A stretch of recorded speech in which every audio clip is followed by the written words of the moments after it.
कंपनीचं राज्य होतं, म्हणजे ब्रिटिशांचं राज्य होतं.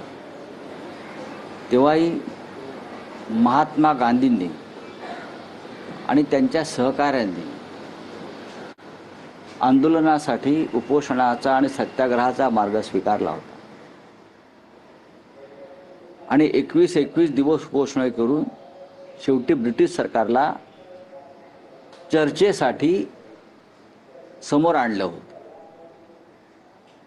पण स्वतंत्र हिंदुस्थानामध्ये सोनम वांगचुक यांच्यासारखा एक पर्यावरणवादी, वैज्ञानिक,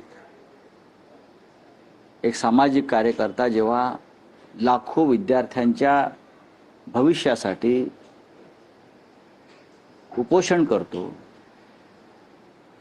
तेव्हा एक तर सरकार कोणती चर्चा करायला तयार नाही आणि 20व्या दिवशी नामर्दाप्रमाणे काळोखात चादर टाकून आडवं करून इतक्या मोठ्या माणसाला फरफटत घेऊन गेले, ज्याची उभं राहण्याची ताकद नाही उपोषणामुळे. त्याच्यासाठी त्यांना स्ट्रेचर सुद्धा आणण्याचं सौजन्य दाखवलं नाही आणि जबरदस्तीनं उपोषण सोडण्यासाठी त्यांच्यावर जो दबाव आणला, त्याचा धिक्कार करावा तेवढा थोडाच आहे. सोनम वांगचुक हे प्राणत्याग करण्यास सज्ज आहेत देशासाठी आणि सरकार त्यांना घाबरलं आहे.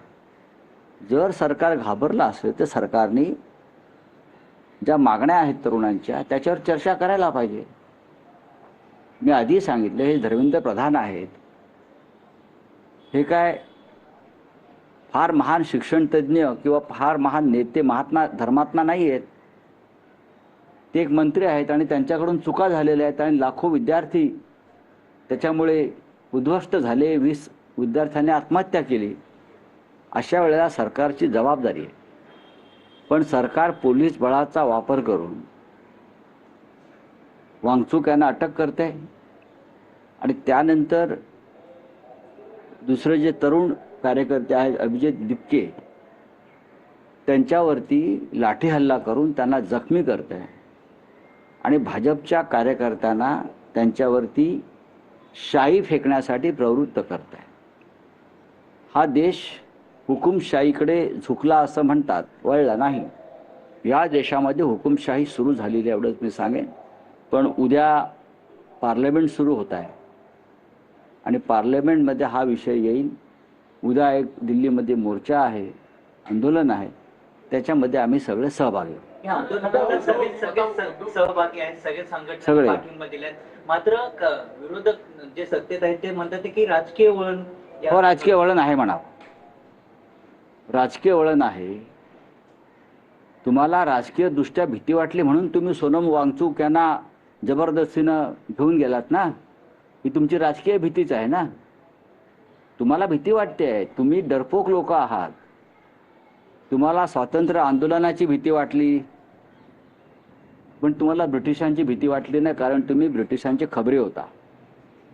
तुम्हाला पंडित नेहरूंची भीती वाटते, तुम्हाला इंदिरा गांधींची भीती वाटते, तुम्हाला सोनम वांगचुकची भीती वाटते, तुम्हाला अभिजित दिपकेची भीती वाटते, तुम्हाला उद्धव ठाकरेंची भीती वाटते, तुम्हाला शिवसेनेची भीती वाटते. असे तुम्ही डरपोक लोक आहात. उद्याच्या मोर्चात तुमच्याकडनं कोण सहभागी होणार? आम्ही सगळे हो. उद्धव ठाकरे पण स्वतः असतील मोर्चामध्ये? आम्ही सगळे हो असं जेव्हा म्हणतोय तेव्हा तिथे उपस्थित असलेले संसदेचे सगळे सदस्य जे शिवसेनेचे आता आहेत ते राहतील. 7 खासदार जे आहेत ते त्यांच्या विलिनीकरणाला मान्यता मिळालेली आहे. आता एनडीएतला हा सर्वात मोठा दुसऱ्या क्रमांकाचा पक्ष झालेला आहे. त्यावेळेस एकनाथ शिंदेंनी आरोप करणाऱ्यांना टीका केलेली आहे. ते म्हणतात की जेव्हा हे फुटणारे जे आमच्याकडे येतात तेव्हा ते वाईट होतात, त्याच्या आधी ते चांगले असतात नाही. आणि आरोप करणारे फक्त बघा, एकनाथ शिंदे म्हणजे काय आचार्य विनोबा भावे नाही आहेत, लक्षात घ्या. दाढी जरी असली त्यांना आचार्यांप्रमाणे, तरी ते आचार्य विनोबा भावे नाही आहेत की जे बोलतील ते सत्य आहे व नीतिमत्तेचं आहे, असं नाही आहे. ते मशालीवर निवडून आलेले 6 लोक तुम्ही 50-50 कोटीला विकत घेतलेत. मशाल चिन्हावर निवडून आलेले हे लोक आमचे निर्लज्ज, हे गद्दार आहेत. हा, हे गद्दार आहे. चांगली का वाईट सोडून द्या, हे गद्दारच आहेत. मशाल चिन्हावर निवडून आलेले 6 लोक तुम्ही 50-50 कोटीला विकत घेता. यात कोणतं आलंय शौर्य, मर्दुमकी, नीतिमत्ता आणि लोकशाही चांगले आणि वाईट? याचं उत्तर त्यांनी द्यावं ना. तुमच्या चिन्हावर निवडून आले असते, आम्ही जे आले नंतर आम्ही काय म्हणतो का नाही वा तुमचे निवडून आले, पण आम्ही मशाल चिन्हावर निवडून आणले. माननीय उद्धव ठाकरे साहेबांनी मतं उद्धव ठाकरेंना पडलेली आहेत, मशालीला पडलेली आहेत. तुमच्या चोरलेला धनुष्यबाणाला नाही. आणि तुम्ही काय आम्हाला सांगताय? एक दिवस ही दाढी, एखादा हनुमान येईल आणि जाळून टाकेल तुमची दाढी. लक्षात घ्या. आय रिपीट, ही दाढी तुमची एक दिवस जाळून टाकली जाईल.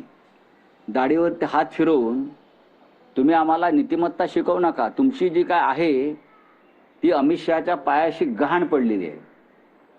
मुळात तुम्हाला अब्रू नव्हतीच. हा, हे 6 लोक जे आहेत त्यांना लाज वाटली पाहिजे. निर्लज्ज आहेत हे. गद्दार शब्द सुद्धा कमी पडेल त्यांना. आणि लोकसभेचे अध्यक्ष किंवा जे काही पार्लमेंटरी आपली आहे, हे हा लोकशाहीवरचा खून, बलात्कार करून खून, आधी जे आता गुन्हे घडतात ना, रेप अँड मर्डर, तसा हा रेप